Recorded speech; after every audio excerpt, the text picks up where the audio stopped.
Simula na ng Kwaresma. Ash Wednesday ngayon para sa simbahang Katolika. Alamin natin ang sitwasyon dyan sa QC mula kay RH5, Val Gonzales. Come in, Val!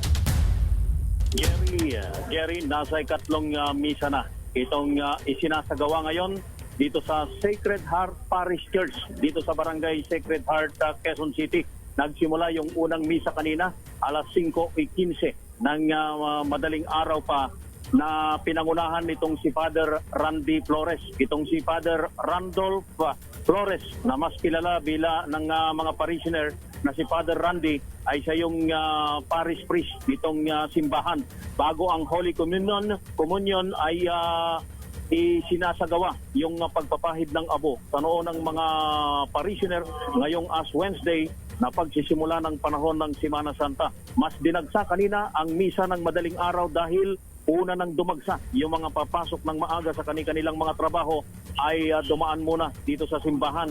Si Father Rio Asikawa naman yung nanguna sa misa ng alas 6 ng umaga, habang ang sinasagawang misa ngayon ay pinangungunahan naman nitong si Father Judy Banyes.